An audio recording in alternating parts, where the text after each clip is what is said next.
This is Join Us in France, episode 492, 492. Bonjour, I'm Annie Sargent, and Join Us in France is the podcast where we take a conversational journey through the beauty, culture, and flavors of France. Today, I bring you a trip report that I've entitled The Two Faces of Provence, where Joseph O'Reilly recounts the unforgettable moments of his travels in France. Joseph and his wife embark on a journey that is more than just sightseeing. From engaging in artistic endeavors in Vence, alongside the talented Ginny Fergus, to trying their hand at the art of French cooking in Avignon, then on to taking in the tranquil beauty of the Pont du Gard and its age-old olive trees. This episode brings you a rich tapestry of experiences. So stay tuned whether you're planning your own French adventures or just love vicarious travel. This podcast is supported by donors and listeners who buy my tours and services, including my itinerary consult service, my GPS self-guided tours of Paris on the Voice Map app, or take a day trip with me around the southwest of France in my electric car. You can browse all of that at my boutique, joinusinfrance.com/boutique. Patreon supporters get new episodes as soon as they are ready and ads free. If that sounds good to you, be like them. Follow the link in the show notes. For the magazine part of the podcast, today, after my chat with Joseph O'Reilly, I'll discuss why French people both hate speaking English and won't stop speaking English with you. Which is it?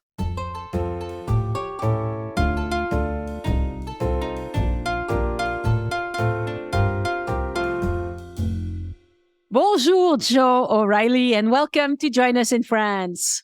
Bonjour, Annie. Ça va? Très bien, et vous? Bien, merci. Okay. We are going to talk about your wonderful trip that you had in France with your wife. This took place in September 2023, so this is pretty recent. Right.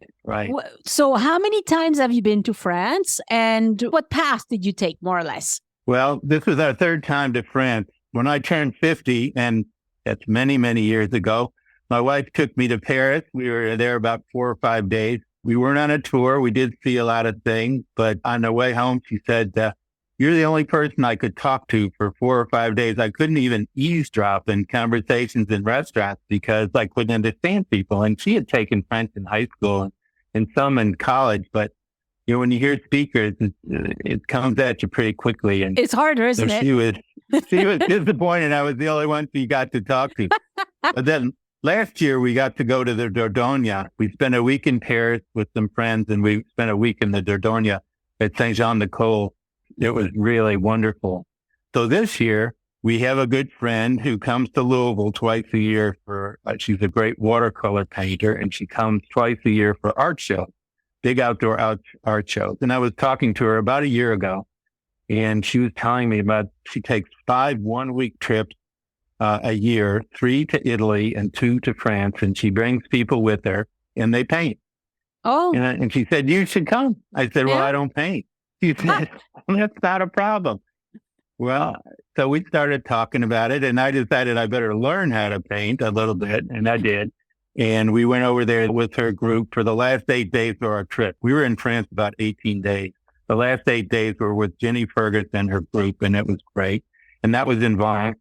But the first week, we were on our own, and we went to Avignon for 5 days and Gard for 2 days.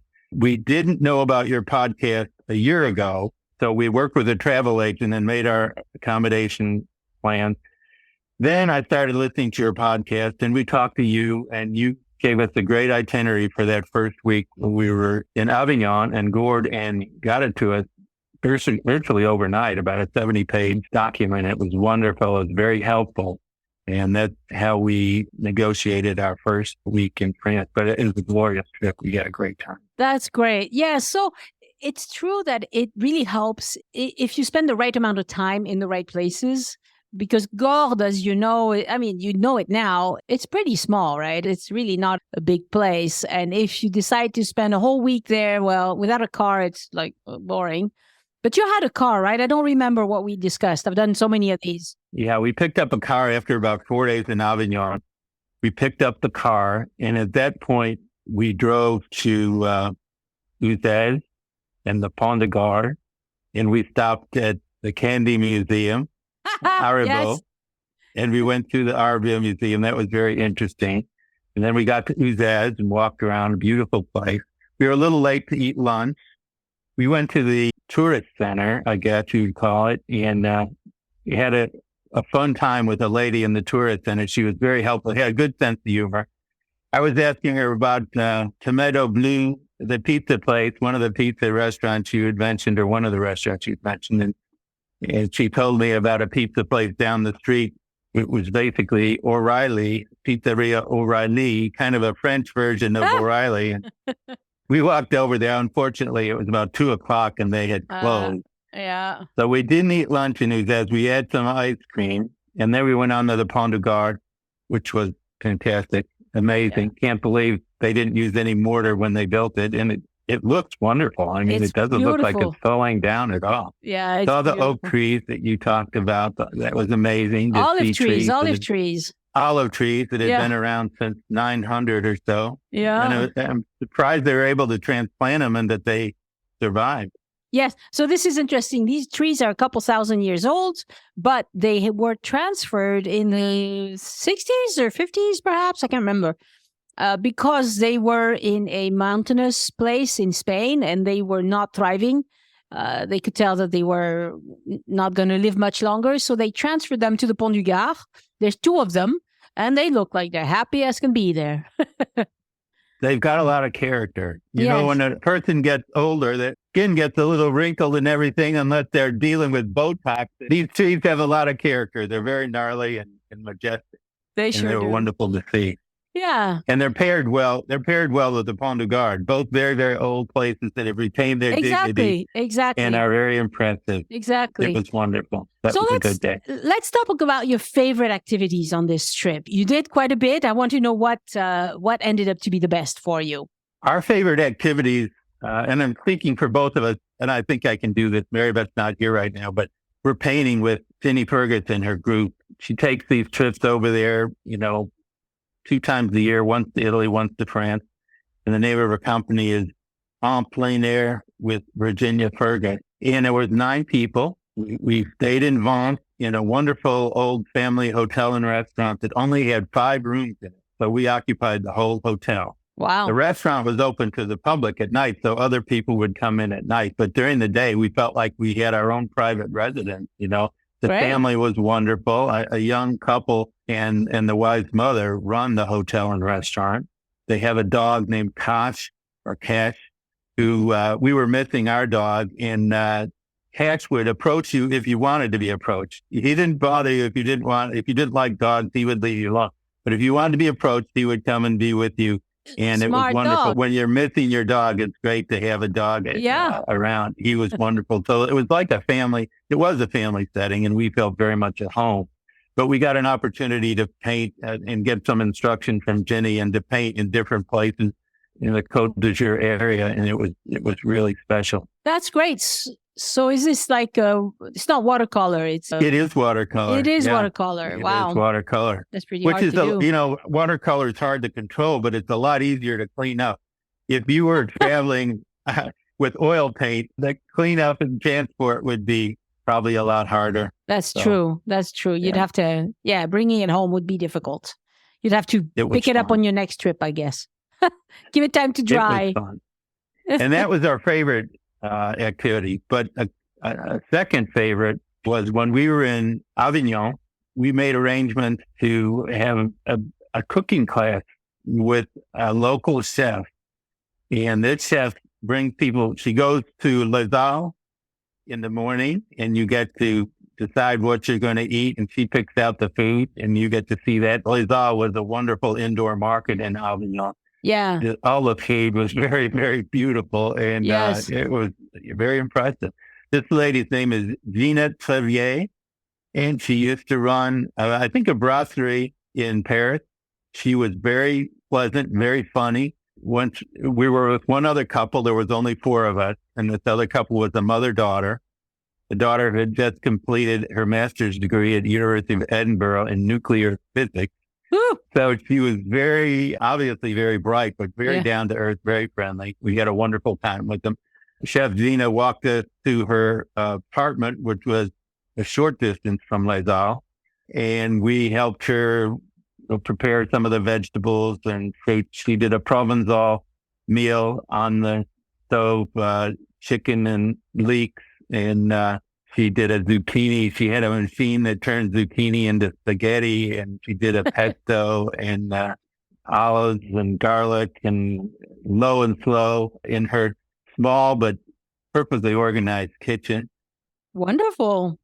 We had a great time with her preparing the meal, and then we were able to go to the roof. She had a terrace on the roof overlooking the Palais de Pau, and it was a really beautiful and special way to eat and enjoy a glass of rosé with this beautiful meal. And she prepared some pears with honey, and vanilla ice cream was the dessert. Nice. That was wonderful. Nice. Great meal. That was our second favorite thing. So, it's interesting.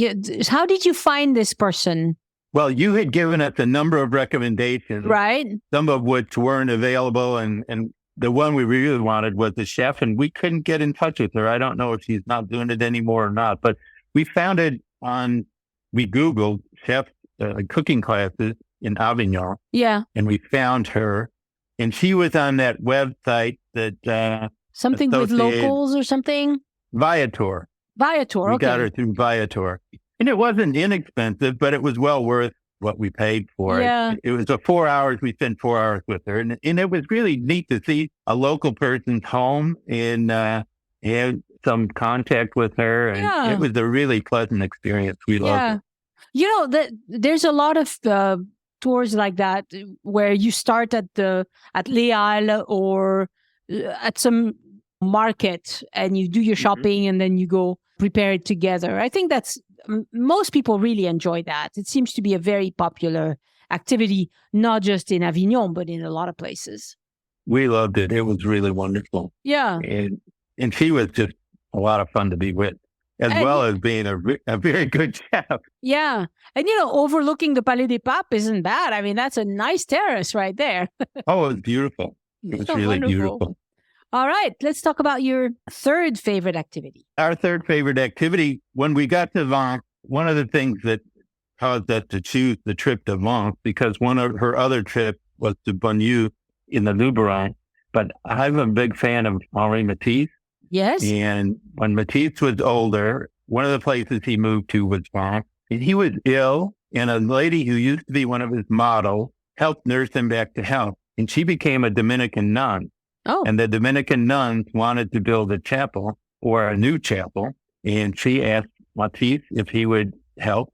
And in 1947, 48, and 49, he got involved. He designed the chapel. He did the stained glass windows. Yeah. At that point, he was not in great health, but there's pictures of him sitting with a long stick with something on the end of it that he could draw on the wall. He drew the Stations of the Cross, and they're very pared down Stations of the Cross. They're almost stick figures. And sometimes it's hard to figure which station you're looking at. He designed the vestments for the priest. He designed the furniture. Wow. It's a very simple and plain chapel, but it's very powerful. Wonderful. And from our hotel, outside our hotel, we could look across the valley and we could see there are a lot of buildings in the valley on the mountain. You could see the Chapel du Rosary, which is the chapel. And the first day we got there, we walked about 3/4 of a mile around to the chapel and got to go in it. And it's so powerful in its simplicity. I think there's so many beautiful churches in France and in Europe, and they're all beautiful in their own way. This was beautiful in its simplicity. And that was our third most favorite thing. Wonderful. And so as a chapel, it's probably not a very large church. Very small. Yeah. Very, very small, because it was mainly designed for the nuns. And I don't know how many nuns there were, and there are probably fewer nuns now than there were then. Yeah. So it's not big. But if you're ever in Vence, please do yourself a favor and go see it. Yes, I think I will. I've been to Vence, but I don't remember seeing this chapel. I would remember it, I think, as Matisse. I mean, that's something that you remember. Yeah. And for a while, he lived in a home near there. They're going to turn it into a museum at some point, but they haven't yet. So. And he lived in a few other places. When we were in Nice, they showed us this big hotel in Cimier where the Regency, I think. It was built for Queen Victoria when she came over, and that's where he was living when he died. He's buried in a cemetery in Simier, not far from that hotel. Yeah. Very nice. But that was the third most favorite thing. Okay, let's move on to number 4. So far, they've been great. Well, number 4, we went to Cagnes-sur-Mer and saw Renoir's home and Renoir's garden. And he had some beautiful olive trees in his garden. And there was a story, whether it's true or not, I don't know, that part of the reason he bought that property was to save the olive trees. Apparently, they were in some jeopardy and he wanted to preserve them. So we got to tour his home, and I'm sure he had more than one home. He had homes up north too, but this was a beautiful home. And we saw his studio, and his wheelchair was there. Towards the end, he had bad arthritis in his hand. And they showed a film of like a documentary, not a documentary, but like a home movie that somebody had taken. And he was sitting in his wheelchair, and he had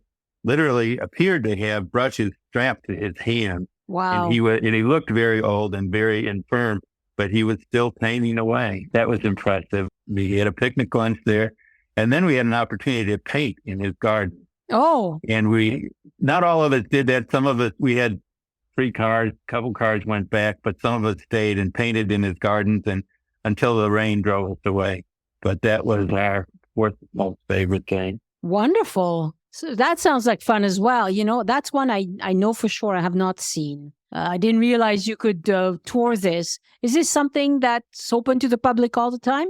It's open to the public. There's a nice little visitor place where you buy your tickets, and there's some lockers. You could store things there. And then I don't know, they might have had some vending machines. We had brought our food with us. We went to a bakery early in the morning at Vence and got some sandwiches, and we were well provided for when we got there.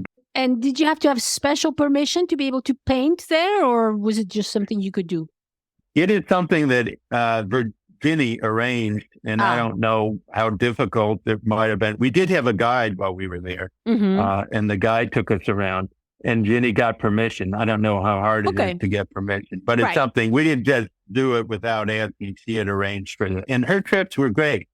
We not only painted, but we went to wonderful places, and we ate at good places too. It was really that's great. It was a wonderful opportunity. The 5th place, we went to Arles. Well, the first day we were there, we toured the Palais de Pop and used the histopads. And at one point, you could, insert your face in a picture of a Pope's regalia. So we got nice pictures of herself as Pope.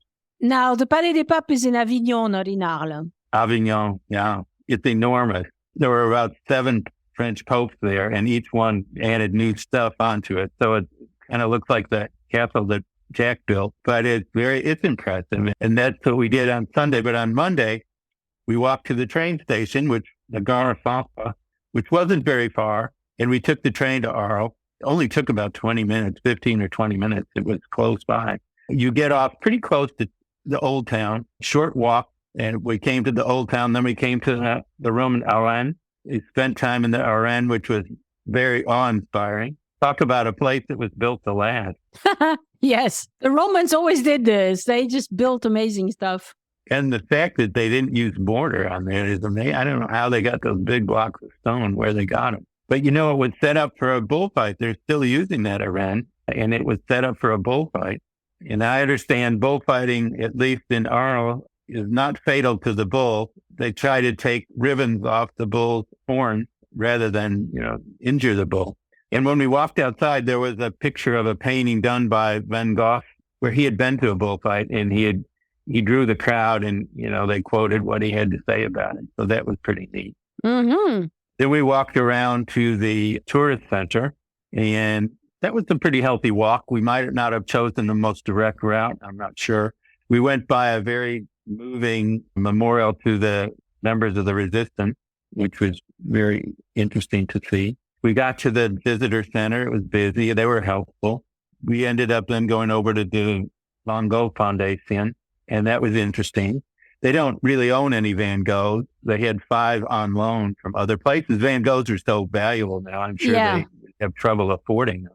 Yeah. But they had a very interesting exhibit about female abstract painters from all over the world, and including 5 from New York. There's a book called The 9th Street Women about some abstract painters in New York like Lee Krasner, who was married to Jackson Pollock, and Elaine de Kooning, who was married to William de Kooning, Joan Mitchell, Grace Hardigan, and there's one other, Helen. I'm missing out on Helen's name, but I'd read this book, but I'd never seen their work. And it was interesting to see their work. And there was work by other women artists from all over the world. That was really neat. That's the great thing about places like this is that, yes, they can't own a Van Gogh they're so expensive. It's just crazy that he only ever sold one painting when he was alive. And now they go for fortunes.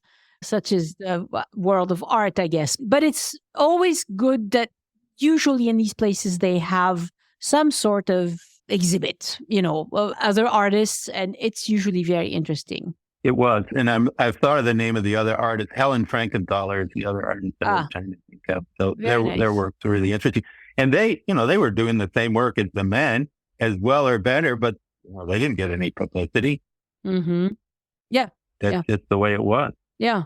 And then we got some ice cream and walked back to the train and took the train back to Avignon. And we stayed at a hotel in Avignon called the Hotel Duro. It was close to the Palais des Papes.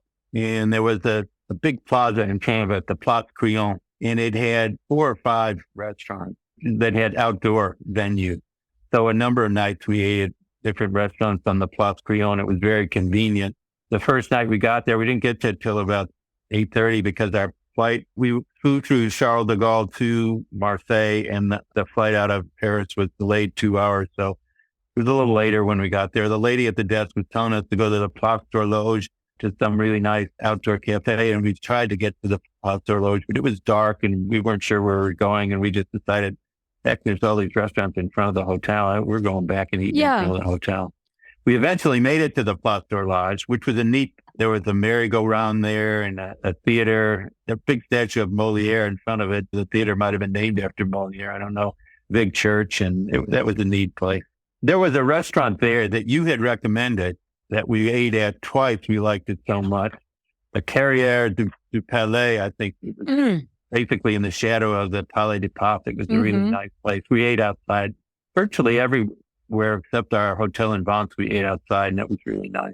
September in France was very nice. The weather was perfect. It wasn't super hot, but we had some wind, but no rain that I remember. It was just a beautiful, beautiful month of September. It was. We got a little rain. One day we went to St. Paul de Vence, and we were going to paint in the afternoon in St. Paul de Vence, but we kind of got rained out. But we had a chance to walk around St. Paul de Vence, which is a really neat place, really neat old hilltop town, walled town. And outside there was a big pétanque court or boule court. We got to see a bunch of the men playing pool. That was neat. We play bocce ball when we go to the beach here, and the balls are wood and they're a little bigger, but it's basically a very similar game. But these people were really good. They really knew what they were doing. Yeah. It was championship level. Oh my goodness. I don't know, but they a lot better than we ever were on the beach. I can tell you that. So, but that was interesting to see that. It's always fun to watch, because in France, on French TV, you can actually watch pétanque championships. These people are athletes. They actually keep themselves in really good shape. They're buff. They have really good eye-hand coordination. They're good. They're good. Now, in pétanque, do they have to stand in a circle? No, they don't have to. They just throw their metal ball as close to the wooden, I don't know what you call it in English, le cochonnet, the piglet? Did you call it the piglet? I don't know. In French, it's a piglet. So it's a team sport. So there's a bunch of rules, how many points you get. But if several people on the team get close to the cochonnet, that's however many points. And I've only ever played this game just for giggles. I don't even know how to count the points. But it's very fun just to throw, just stand around, and it's usually a beautiful day and it's pleasant. Well, it's a way to be outside with your friends. It's kind of like golf, only a lot less expensive, a lot shorter period of time, better than golf. You don't walk as much as golf. It doesn't cost as much. No, it's actually, you have to have a licence de pétanque. You have to pay a yearly fee, but it's probably 30 euros for the year. And then you could go to any pétanque club in France and play, use their facilities. That's really neat.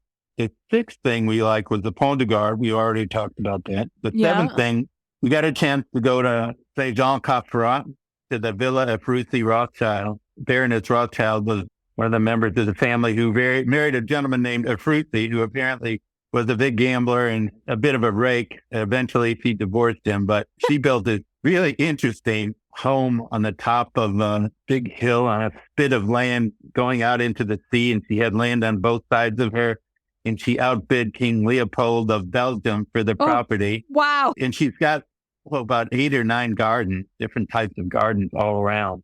So we got a chance to tour the villa. We got a chance to eat in the restaurant, which was very good. And then we got a chance to paint in the gardens outside. So we spent one part of that day painting at the Villa Abruzzi Garden. So I was going to ask how you got there, but obviously there was a van or something. 3 of us had rented cars. There were only 9 of us in the group. 3 of us had rented cars. So, you got around that way, yeah. We wanted an automatic. So we rented an automatic, and the car was a Mitsubishi. It seemed to be a little bigger than some of the cars on the road. I was kind of intimidated a lot of the time driving. I was afraid I was going to sideswipe somebody or be sideswiped. And a lot of the parking places were not overly big, so I had to kind of squeeze into the parking spaces. The good news about towns on top of hills is they're beautiful. The bad news is they're on top of hills, and you've got a lot of curves to get out there. And I was always kind of worried as I went around the curve or hoping there wasn't somebody coming around at the same time. Yeah, well, So did you get any speeding tickets? Not yet. I understand you can get them months later. They can show up in the mail. I haven't received any yet. I didn't get any live speeding tickets. Did you see any bright flash? Not that I can recall, but if it was during the day, I might not have noticed it so much. Sometimes I was just so nervous about where I was going. We're going on through all these rotaries, and Marybeth would tell me when was the right time to turn. The good thing about rotaries is if you miss your turn, you keep going around until you get it right. So that's good. I kind of like that part of it. Yeah. So, and it's true that the tickets can appear a few days later or a few weeks later, rather. I'm actually myself wondering if I'm going to get one of those, because I did get a flash when I was traveling through Bordeaux and the Atlantic coast, but I haven't received it yet. And it's been a month already. So perhaps, and I hope that it's because, I was speeding, but it wasn't my fault. There was this truck behind me with extra lights on it.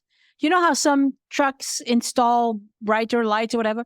And he had his brights on, and I just tapped on the gas to get away from him because it was blinding me. And boom, I got a flash. And hopefully whoever, because they do look at the photo. The circumstances, yes.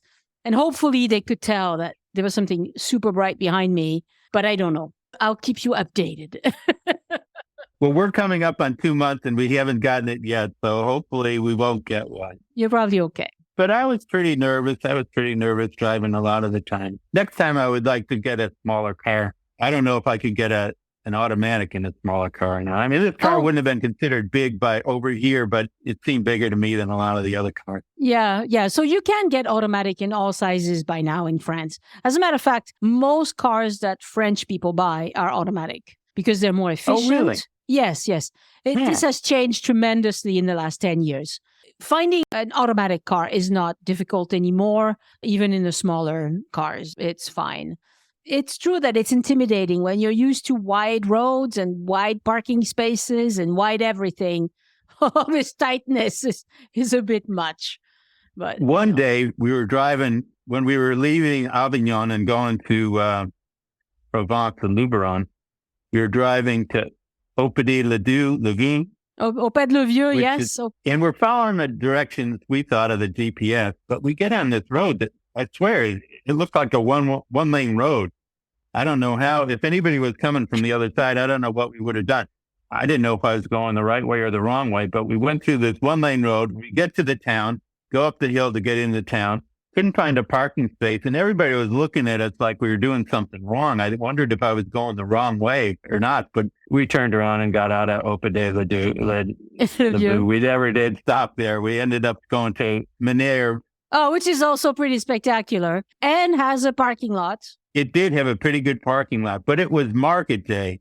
So it took us a while to find that parking lot. I had read Peter Mal's book, A Year in Provence, and for a while he lived in Minerve, and I wanted to see Minerve. And it was neat. We ate at a place called the Bistro Sant, and the food was okay. It wasn't the best food we had, but it had a beautiful view looking over the valley. Yeah, in Minerve, it's about the view. Yeah. And then, we had our luggage in the car because we were coming from one hotel to another, and we had backpacks. So when we were walking around, we had our backpacks. So we walked up the hill, and I wasn't as inclined to walk too far with the backpack. I didn't want to leave it in the car because I was afraid it might not still be there when we got back. We found a little park dedicated to Jean Moulin, and we sat in the park resting with our backpacks off our backs and thought about Jean Moulin. Yes. It was very nice. It was very low key, but very, very nice. And then we went to Bonnieux from Minerve because Ginny's group was staying that week in Bonnieux at Le Clos des Bues. Le Clos des Bues, I think the name of it is, a little hotel there. They liked very much. And we got to see Bonnieux. And then we went back to check into Gourd. We were staying in a place called Les Demande le Matin, run by a couple that used to work in New York. And they bought this, I don't know if it was a farmhouse or not. They fixed it up beautifully, but we had a real trouble finding it. The signage was tough. And we were listening to this GPS, and the GPS would tell you, you're here. And it was like, we were looking around there, where? We don't see it. No, we're not. So we had a lot of time finding it, but when we did find it, it was a wonderful place. And we had a good time there. Wonderful. One thing that we liked a lot, we went to the Fondation Met in St. Paul de Vence and got to see the art there and a lot of the beautiful outdoor art there. Giacometti and, I'm blanking on some of the other artists. There's a lot of Frederic Leger. It's been so long since I've been there that I don't remember who all is there, but it is a beautiful museum. Yeah. Alexander Calder was there. They had a lot of outdoor art as well as indoor art. That was pretty neat. You're going through a big park looking at art by famous artists. And clearly you love art. I mean, if you love it enough to learn how to paint, you love it. Well, I paint like a beginner, but I enjoy it, and it was fun. And Ginny's a good teacher, and the people on the trip were very nice. Marybeth wasn't planning to paint, but she painted because she felt so comfortable, and everybody was encouraging her to do so. That's great. It was really neat. That's great. One of the other things we did that we liked, 2 vans picked us up, and there were 3. One of the ladies had 3 of her family members there, so there were 12 of us at that day. And we had 2 vans, and we drove to Nice. And we got to see the seashore and Old Nice. We walked around Old Nice, which was really interesting. And then we got back in the van and we drove up to Vence, and we ate at a wonderful place we had great pizza and a patio overlooking the sea.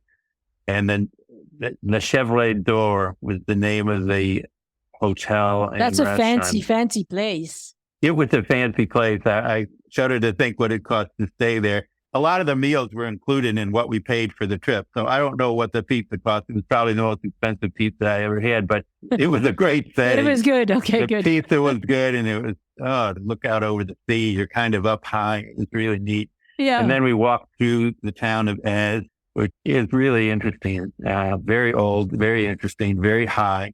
They said there were only 5 people there were 2 big hotels in Ez.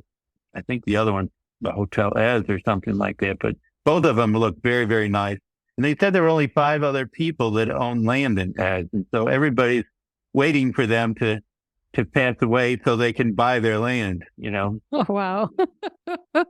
On the way down, we stopped at the Fragonard Museum. I mean, the Fragonard fragrance stuff. It's like they make some things there, but they also sell some things there. They have a museum there. I think we just used their restrooms, and we had already seen Fragonard in St. Paul de Vence and bought some souvenir type stuff there.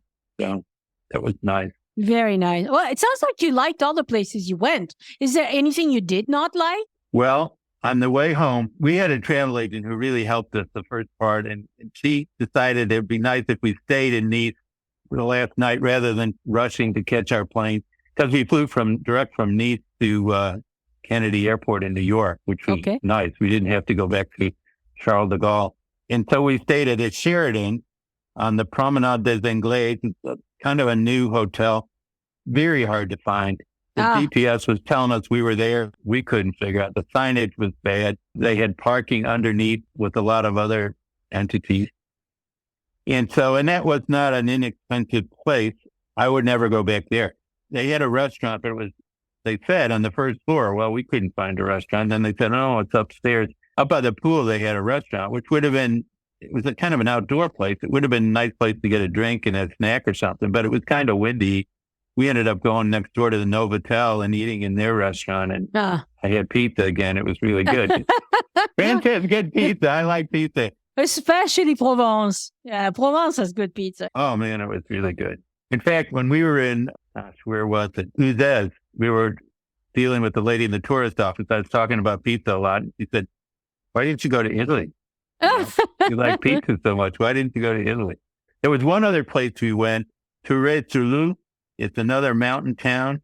Tourret-sur-Loup. It looks like Tourette. In English, it looked like it would be Tourret-sur-Loup. Okay.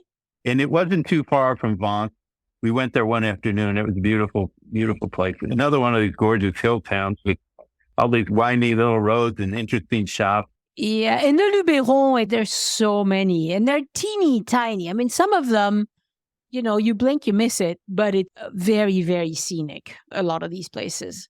Beautiful church. And there was a beautiful church in Vence with a Marc Chagall mosaic. Marc Chagall, who lived around there and is buried around, not necessarily Vence, but he might be buried around Nice. I'm not sure, but he did a mosaic in their church. It's a lovely old church and it was a really neat mosaic. Again, the art. You like the art. A lot of these churches have priceless art, and that's probably priceless too. Yeah. I do like the art. We also went to the Pont du Gard when we were in Avignon. We got to see that. Le Pont d'Avignon, le Pont Bénézet, le Pont d'Avignon, yes. Yeah, that was really neat. Did you sing and dance? We didn't dance, but we saw the lyrics of the song. They were printed out on the side. I took a picture of it. Couldn't translate it, but I took a picture of it. Yeah. And it was just great. I mean, you live in a beautiful country. The whole country could be on a painting. Everything in France could be on a painting. Well, not everything. You were in a particularly scenic part of the country, Provence, Luberon, Nice, this is all gorgeous territory. Not all of France is quite that beautiful, but it has its charms. That's for sure. That's for sure. And it sounds like you really enjoyed the time you spent with groups and with, activities where you had a leader that was just showing you how to paint or how to cook or things like that. And that's pretty common. I think people really enjoy those experiences. It was. The first time we went to Paris, we were by ourselves, and that was great. It was great to see things. Yeah. But it's nice to be with other people too and have interactions with them, and it adds to the richness of the experience. Yeah. And I just want to mention again in Vence, the L'Aubergine des Seigneurs, the hotel and restaurant where we were, that was run by the family. We were in Vence 8 days. We ate, not the whole group, but Marybeth and I ate at that restaurant 5 times. I haven't had lamb chops 5 times in my life. I had lamb chops 5 times. It was just a wonderful place. And they had a relatively small dining room with a roaring fire and 2 chickens basting. Grandmother Danielle would baste the chickens. And if 2 people ordered beef or veal, you could get it, cooked over the open flame in the restaurant. Everything else was cooked in the kitchen, including the lamb chops. The lamb chops were out of this world. I had lamb chops 5 times, more times than I'd have them in my whole life. They had wonderful They had wonderful desserts. I can't say enough good things about the restaurant. Each room was named after a painter who had painted in the area. Yeah, so it sounds like also you had some trouble finding your way. The typical, the problem with the Sheraton in Nice, yes, in a lot of cities, parking is underground in France. And so if you're looking for a sign above ground, you're not going to find it. If you look down to this ramp that goes down, because that's where French people would be looking for it, because we know that in cities, the parking is often underground. So we'd be looking for down the ramp, is there a sign for the Sheraton? But if you look for a normal sign above ground, you're not going to find it. This is just one of these kind of cultural differences. Americans are not used to looking for parking lots underground or gas stations. In Paris, most gas stations are underground. And so you drive around Paris and you're like, I never see a gas station. What is this? They're there. They're just, and your GPS will tell you there's a gas station here. And you're like, no, there's not. And you got to get into the parking garage and it's underground. So that's just a difference. Because in America, you have so much land. It's such a big country. You have land everywhere. You can put stuff on the surface. Yeah. Well, when we were in the Dordogne in Perigord, it was market day and we parked underground. And I swear I only had about 2 inches clearance on each side of the car, and I had to back in and there were cars behind me. So there was an underground parking garage in Vence, but I avoided it. We parked in the Marie Antoinette lot, which was not too far from the hotel. So, and of course, I could remember that name, and Jenny had said that's one of the lots. Would you say it was stressful overall, your trip? Was it more stressful, more restful, more discovery, memorable? I don't know. What adjectives would you put on it? The only thing that was stressful was the driving, but the trip itself was just invigorating, awesome and invigorating. And then I could think of a lot of adjectives, but it was not, the trip itself was not stressful. The getting to and from, that's always stressful, flying and all, the possibility of delays and stuff. But being there is worth whatever stress you experience in the process of getting there. Did you find that the differences between Paris and the rest of France is huge, isn't it? I mean, it's just so different. It's a different pace of life. It's just like I grew up around Chicago, and it's the difference between a big city and the smaller place. Big cities are awesome. You get to see and experience things that don't exist in other places, but quality of life is better outside big cities, in my opinion. We live in Louisville, which is big, but not so big. In Chicago, you might drive an hour and a half to go to a party. In Louisville, you can get most places in 20 minutes.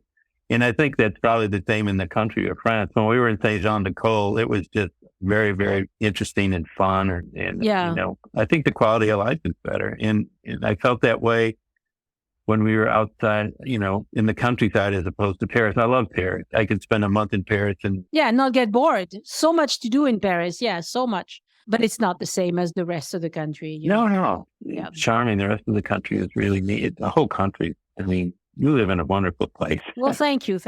So any words of wisdom for people who are considering this sort of trip? Advice for fellow travelers? Don't get a big car and get some Euro coins. You can get paper money. You might not want to leave a €5 tip everywhere. Get some coins and hang on to them. That's something that... we could get euros here before we go, but we can't get coins. Right. And if you get euros in the US, make sure they don't give you €200 bills because nobody will take them. Or even 100. 50 is the biggest you want because, if you just need to buy a few items and it's going to be €8, they're not going to take 100 bill for that. It's just not.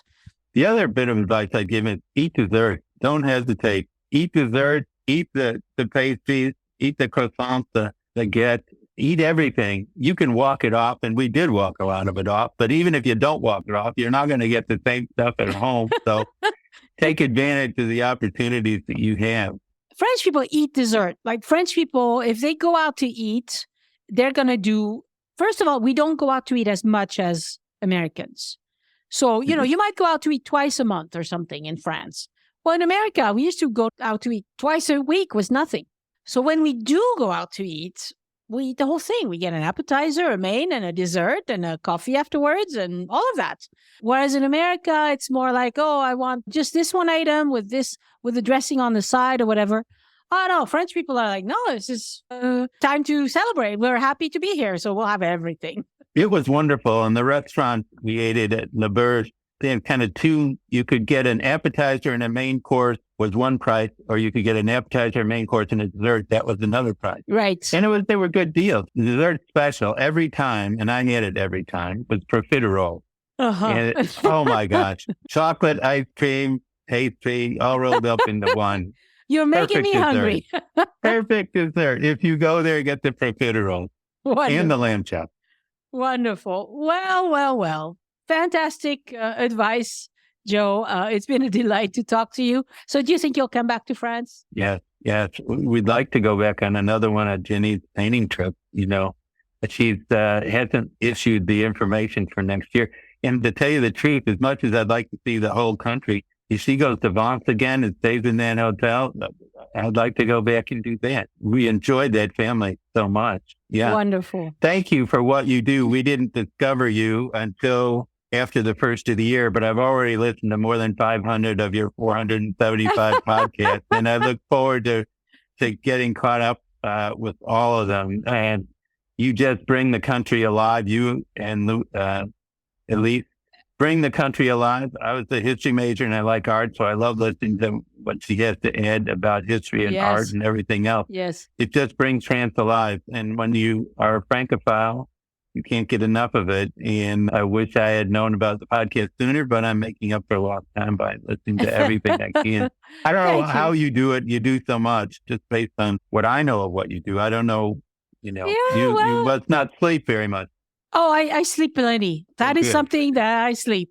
But recently I cut down on the VIP itineraries because it was just too many and too much work. And that's working out very well. Now that I offer a bonjour service, it's better. It's better for my mental health. Well, if we go next year, we'll touch base with you on your new service where you talk for an hour or so and don't get bogged down in paperwork. Exactly.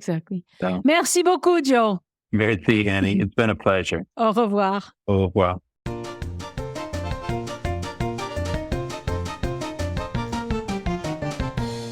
Again, I want to thank my patrons for giving back and supporting the show. Patreon supporters at any level get the new episodes as soon as they are ready and ads free. If that sounds good to you, be like them, follow the link in the show notes. Patrons get more exclusive rewards. For doing that, you can see them at patreon.com/join us. Patreon, join us, no spaces or dashes.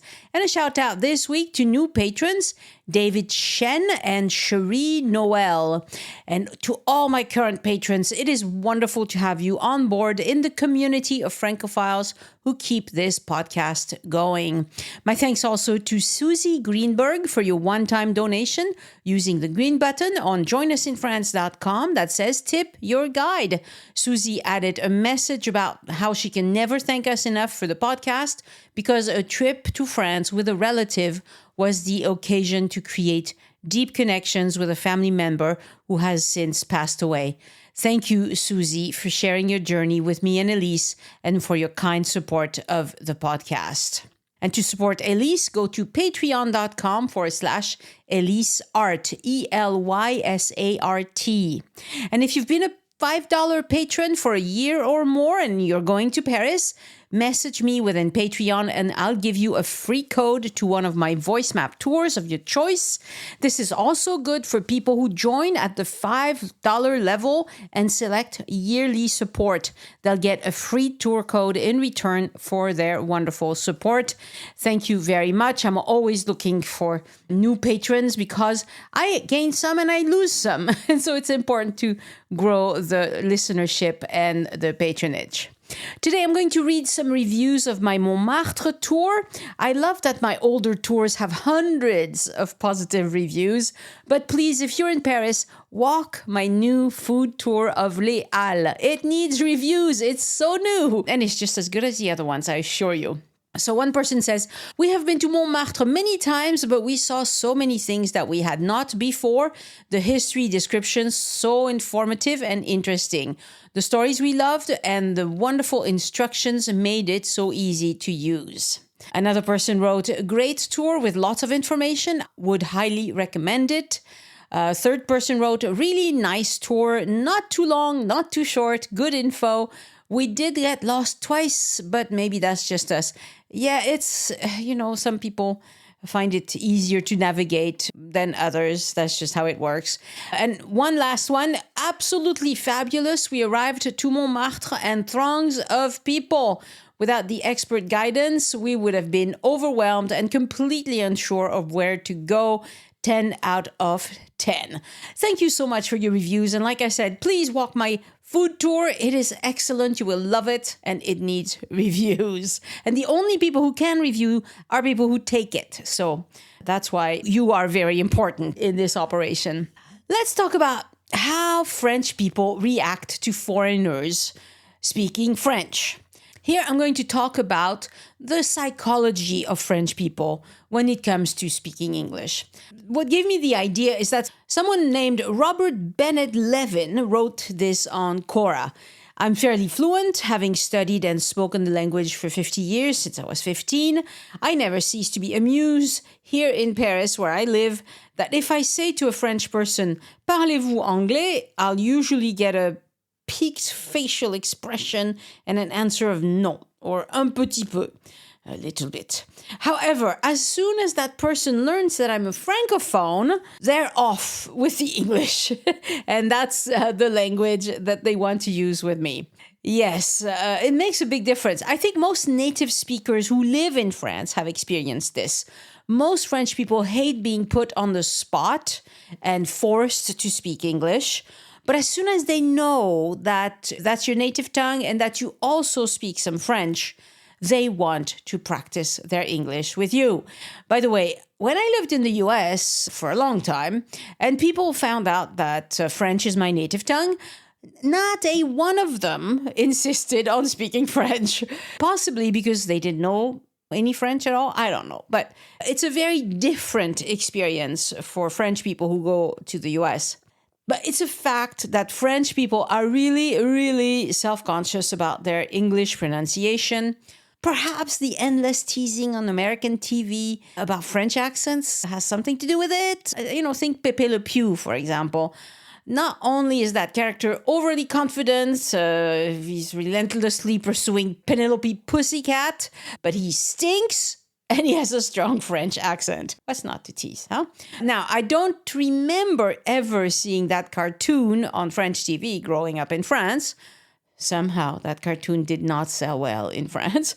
But the sentiment that French guys are clueless, obsessed, hard to understand, has been prevalent on American TV. Another example of that is Inspector Jacques Clouseau, He's a bumbling fool, incompetent, and with a very pronounced French accent. So there's been more positive characters with French accents on American TV, but it's clear to me that negative portrayals are in the majority still. There's a lot of teasing of French people about their accent. So since we mostly watch American TV in France, that's why French people very young get the message that, you're going to be made fun of.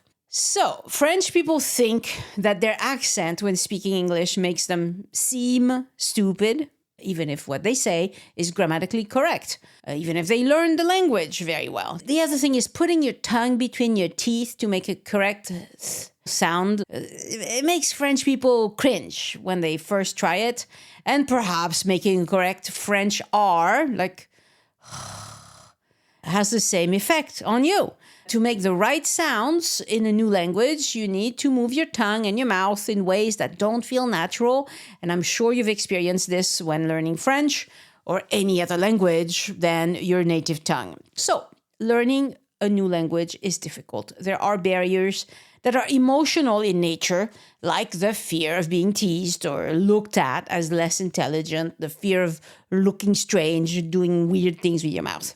That's why, if you're a native English speaker in France, as soon as you expose yourself by speaking French with an accent, you reveal that you're okay using French with an accent, then people who are close to you will love practicing their English on you. After all, you live in France full time and they don't get to speak English enough. So they will want to speak English with you. That probably won't be the case if you're just coming through France on a visit. But if you live here, there are people in your life who just want to speak English with you, even though you speak French. So French people have a strange relationship with English. But the one thing that you should never do is approach someone and just speak English with them, especially if you don't at least say bonjour to them to begin with. That's the first thing that should come out of your mouth. My thanks to podcast editors Anne and Christian Kotoven, who produced the transcripts. Next week on the podcast, a trip report with Tallinn Jankic, who chatted with me about family, fun, and France. And remember, patrons get an ad-free version of this episode, no matter what their level of support is. Click on the link in the show notes of this episode to be like them. And if you would like a free tour code, become a patron at the $5 level with yearly support. Or if you have been supporting at that level for a while already, just send me a message within Patreon and I'll send you a code. Thank you so much for listening, and I hope you join me next time so we can look around France together.